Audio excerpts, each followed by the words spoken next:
শাপলা চত্বরে সেদিন যে গণহত্যা সংঘটিত করা হয়েছিল, সেই গণহত্যায় অসংখ্য ধর্মপ্রাণ মুসলমান সেদিন আহত এবং শহীদ হয়েছিলেন।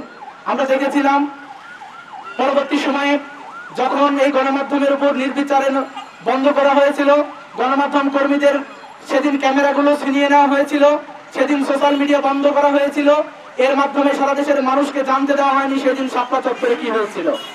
এই শাপলা চত্বর গণহত্যা পরবর্তীতে আমরা দেখেছি যে সকল মিডিয়াগুলো এই গণহত্যা প্রচার করেছিল, তারা সাহসী ভূমিকা পালন করেছিল, পরবর্তীতে সেই মিডিয়াগুলোকে বন্ধ করে দেওয়া হয়।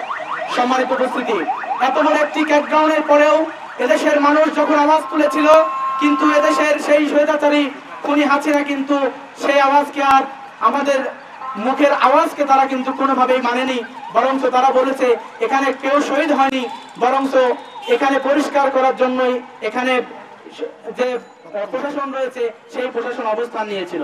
সম্মানিত উপস্থিতি, আমরা উদাত্ত আহ্বান রাখতে চাই, এই যে জুলাই বিপ্লব পরবর্তী সময়ে যে সরকার এই এনটিডিএম এর মাধ্যমে আমাদের জুলাই গণঅভ্যুত্থানের যে ইমেজ এবং এই জুলাই গণঅভ্যুত্থানের মাধ্যমে এদেশের মানুষ একটি সুন্দর বিচার প্রক্রিয়ার মাধ্যমে সেই পিলখানা হত্যা মামলা থেকে শুরু করে হেফাজতের 5 মে থেকে শুরু করে আল্লামা দেলোয়ার হোসেন সাঈদীর রায়ের দিন যেভাবে অকাতরে মানুষকে হত্যা করা হয়েছিল, প্রত্যেকটি গণহত্যা এই গণহত্যাগুলোর একটি সঠিক বিচার চায়।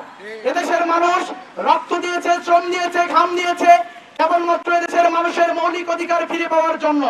এদেশের মানুষ ঘাম শ্রম দিয়েছে, রক্ত দিয়েছে, শাহাদাত বরণ করেছে কেবলমাত্র এদেশের মানুষের যে গণহত্যার বিচারগুলো রয়েছে এই বিচারগুলো পাওয়ার জন্য।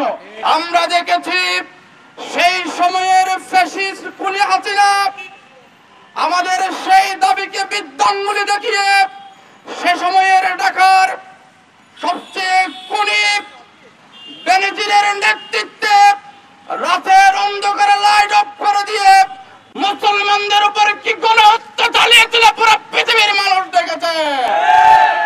আমরা বলতে চাই সেদিন আমাদের ভাইদেরকে হত্যা করেছিল, সেই গণজমায়েতে আমরাও ছিলাম। সেদিন এমন ভাবে আমাদেরকে গণহত্যা চালিয়েছিল, সেই গণহত্যা পরবর্তী ফ্যাসিস্ট খুনি হাসিনা তো নির্মম আচরণ করেছে, আমাদেরকে কান্না পর্যন্ত করতে দেয় নাই। যারা এই হত্যাকাণ্ডের সাথে জড়িত ছিল তাদেরকে যদি দৃষ্টান্তমূলক শাস্তি দেওয়া হয়, আমরা প্রয়োজনে বাংলাদেশের ইতিহাসে দ্বিতীয় আরেকটি জুলাই বিপ্লব রচনা করা হবে। আমরা বলতে চাই বই দেখানোর দিন শেষ।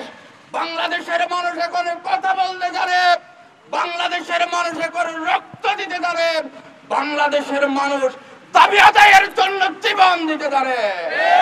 আগামী দিনে আমরা বলতে চাই দ্রুত সময়ের ভিতরে যারা এই হত্যাকাণ্ডের সাথে প্রত্যক্ষভাবে জড়িত তাদেরকে গ্রেফতার করে দৃষ্টান্তমূলক শাস্তি দিতে হবে।